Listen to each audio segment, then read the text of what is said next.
Duffel, where are you? Come, if you're still, please come up. Yeah. So, thank you. Oh my God. I would also like all of the aunties and uncles and aunties, if you're here, please do stand up and give yourselves a hand.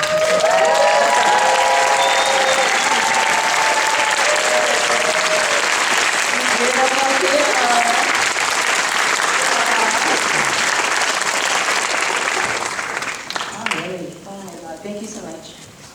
Here we are. This is Grace Yu. We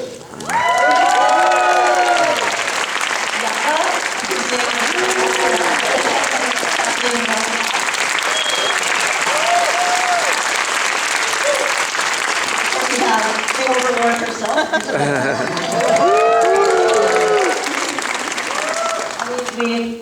Our stylists consulted with each other.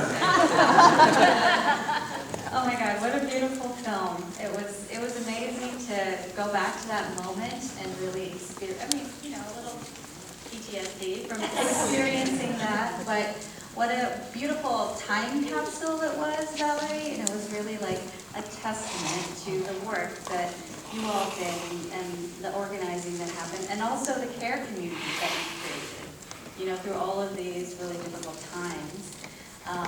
I wonder, what is it like? Well, maybe from your perspective first, and then I'd love to hear from the participant's perspective, what it was like to see all this on screen. Oh, I'm a little re-traumatized. Anybody else have that experience watching? Yeah. But I mean, I feel like it's also super cathartic, and hopefully it will make you feel like, well, we got through this horrible time, and we can still go through the horrible times we're going through now. So this is the playbook that we're going to follow to get us through, right? Yeah.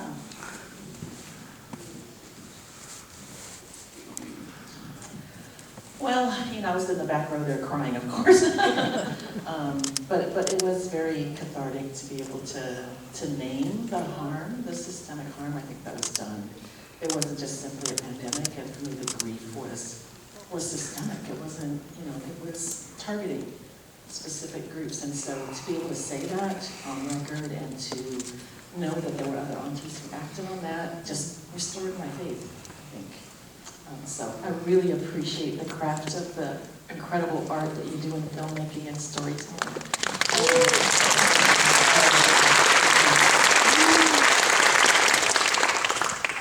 Yeah, thank you very much, Valerie. Thank you to the aunties. As I said in the film, although you weren't on the front lines, you were on the front lines. It was re-traumatizing seeing the movie, but also, again, knowing what the aunties did just restores my hope for humanity. So thank you.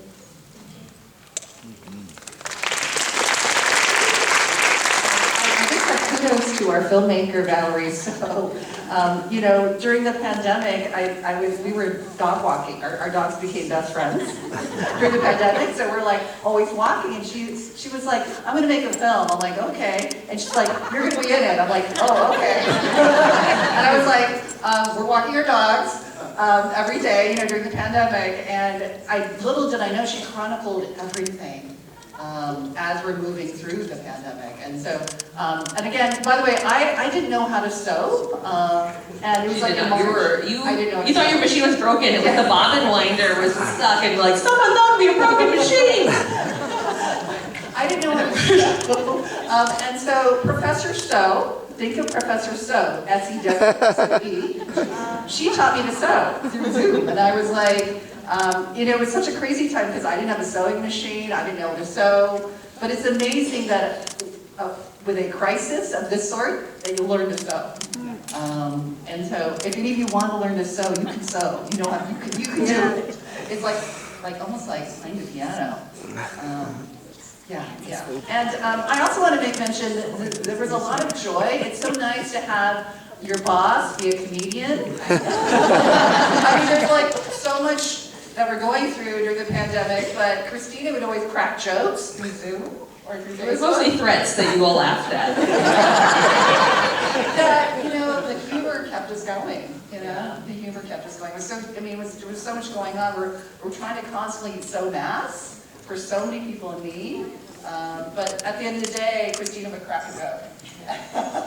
It was really incredible to watch. It was like we were being taught in public health classes. We had so many professors who were public health professors, but I remember like the process of you getting masks into San Quentin. You cannot just mail things to San Quentin with wires in them or things like that. So you had to get a lot of permission, multiple approvals from the warden. And at first they were like, well, we'll distribute it just to the staff, which was just like, well, that makes no sense. Exactly. That like half the people who, they're all in it together. But it was really incredible just to sort of see all the ways the aunties, you sort of see like, okay, what's the barrier and how do we fix this with a sewing machine? And we figured it out. And I like have such rich friendships out of this. I don't want this circumstance ever again. I kind of feel like we're in a version of it now, but we're not building the same kind of friendships. Because it felt like, but I urge us to, it just felt like in the months since, I find myself going, I wish we could fix this with our sewing machines. At least it felt like we're doing something, and now I am just like flailing, going, what do I do? Anyway, besides put out a book, which is for sale in the lobby.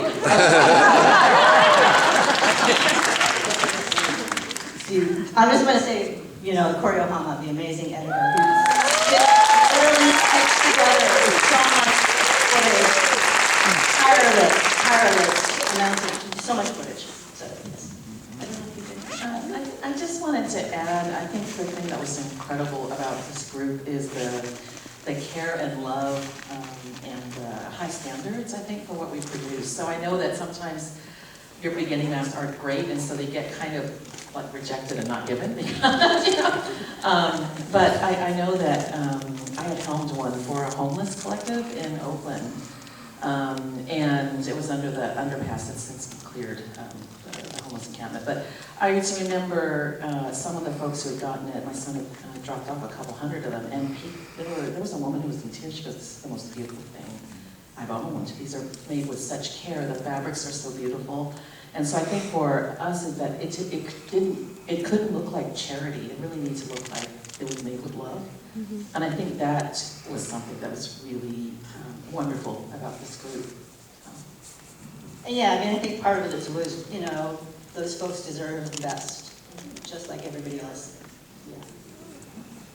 I also want to say that everybody in my network was involved, and also it wasn't just me sewing and my students sewing, but there's several folks here in the audience who were sending me fabric. Deborah Ray, where are you, Deborah Ray? Deborah Ray sending me fabric. Amy Tsuyoshi, your mother was sewing, and I was taking her mask.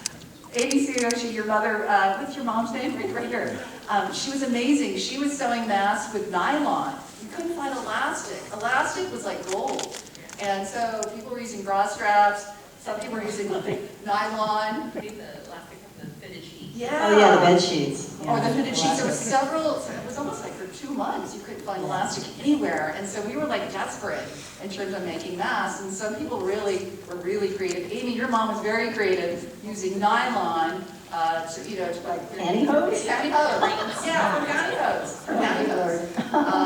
And so there was some really critical moments in terms of really people didn't have masks, and we were doing whatever we could to make a mask. We were using old bed sheets. The other thing is you couldn't find fabric. That was the other thing. Everything was closed. And then somehow, Kristina, you found elastic for us. Yeah. What was it? A tailor shop closed, and like these interactions, they were like drug deals in the street. You're like dropping cash in a plastic bag that's been sprayed with, antibacteria, and you're throwing it. And once I had it, I was like this Don. This is a scene in Sweatshop Overlord. But anyway, but yeah, I was suddenly then sending elastic off to different aunties so they could, because that was the key, was things to stretch. I know there's a lot to say. I was wondering, since it is called the Resistance Playbook, what is your guideline for the times we're in now? In some ways, the pandemic, put everyone in the same boat, and now it feels a little, similarly hopeless, but a different kind. I guess we're hoping that people will be inspired to work together with each other and not feel like you're isolated. We were super isolated more now than we are now because we were all locked in our houses. You guys remember being locked in your house and you couldn't go out, and you had to like wash your groceries and you brought them home and stuff. So, you know, so just seeing how this group of people overcame that hyper-isolation and yet came together and worked together to do something helpful for society, really trying to, you know, help other people.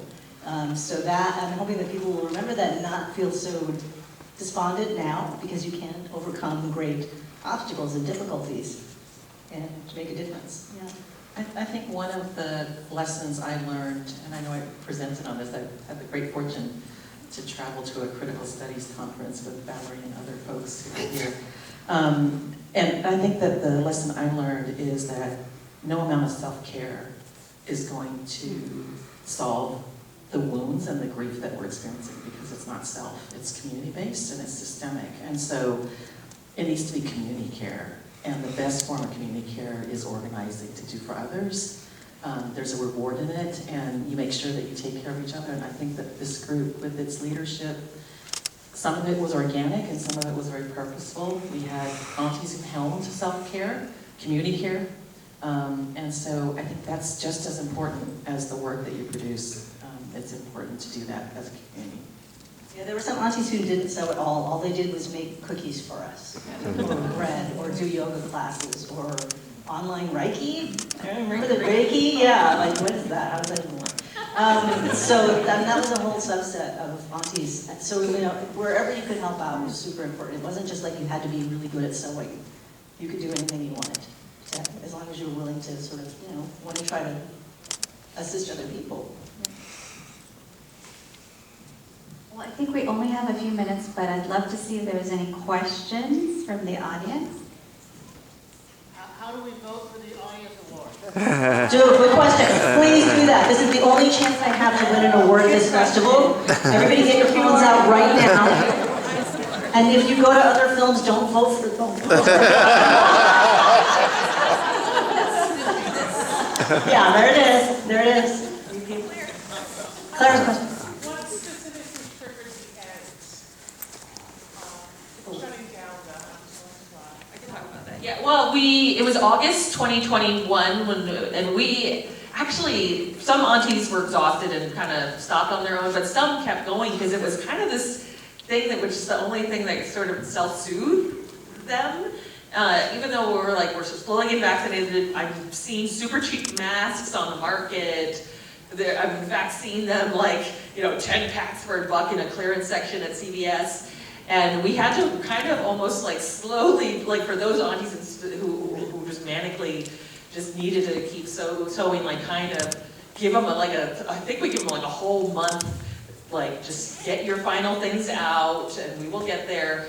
But it was also, there was a whole engine of us sustaining all the organizing labor, and we wanted to sort of slow down as well. And it became clear at this point, now we're just becoming mostly women doing free labor, and the resources are here. A question did come up during this, the aunties got real excited, this should become a nonprofit. And I was like, hell no! We're not getting in the nonprofit business, no way. This is supposed to be obsolete. This is about, dealing with something temporary. I don't want to be in the business of trying to keep a nonprofit going or making people do labor that's not absolutely, totally life-savingly necessary right now. We'll keep our friendships, and we can let each other know if there are other sort of community actions require sewing, but there was this whole engine of super aunties that kind of kept all the admin stuff going. But that was really it. We didn't want to look for other things to sew, like blankets or cloth menstrual pads. It was this is it, time to go. I think also it was we were still waiting for the government to step up. So it's why are we still sewing and they're not stepping up? So, yeah. One more question there, Robbie. Thank you so much for all of this. And I think the nation is, and maybe the world is trying to forget what happened. But thank you for reminding us and bringing it back. And I define a doctor as anyone who cares for their, quote, patient. So I think you're all doctor aunties, for sure. But what do you think propelled or primed you to care in these moments? And what do you think prevents other people from caring? That's a Are we funny. better than other people? No. I mean, I felt like I'm not what I don't think of myself as being particularly any more kind or caring than other people. So I don't know what happened. It was like, why did that happen? But it was just like a window. It was like this little opportunity for us to bring out the best sides of us. And I think that's another reason why the aunties really liked it, because it, made us feel like we were helping other people. It made us feel good. It was a nice thing. So it was like, you could either have been like a hoarder and gone into your bunker and gotten a lot of toilet paper and hidden, or you could have gone out and tried to make things better. I know this sounds kind of cheesy, but in the same way that hate is contagious, I think caring is also contagious.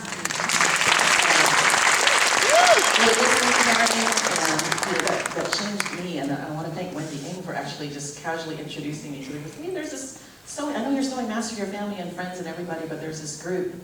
And for me, the chance to join a group that was caring and going out of their way during a time we know that we were all just freaking out, just trying to manage like sanitizing our grocery bags as they arrive, that sort of thing. So I think caring is contagious, and I think this group was a great demonstration. Every Zoom, when in the middle of a pandemic, people were losing people, and there was always joy and smiling because we were in the company of each other doing work that we know mattered and we cared. So yeah.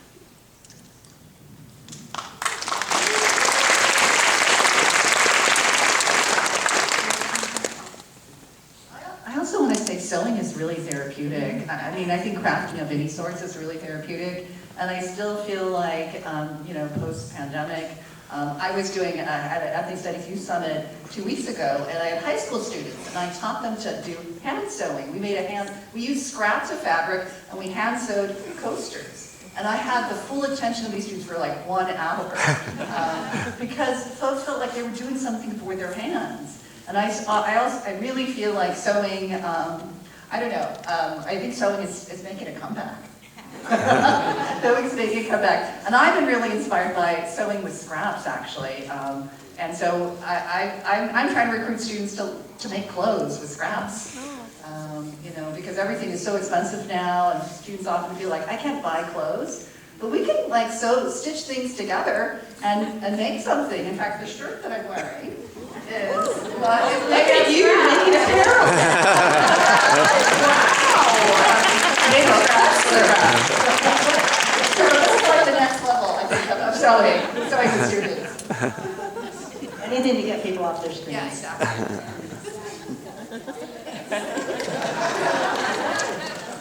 Any last words? Yeah, I think it's a really nice question. Why do these women care enough to do something in this moment? And I think hopefully the lesson you can walk away with is that anyone can just start doing something. If you see something that is hurting you, if you see other people hurting and it's hurting you, and you feel powerless and helpless, you don't have to feel that way. You can just start. With ice, for instance, you can bring your neighbor's groceries, or find someone who's gathering groceries. It could be a church, it could be anything, or you can just start doing it. There's no reason to wait for permission. Just do it.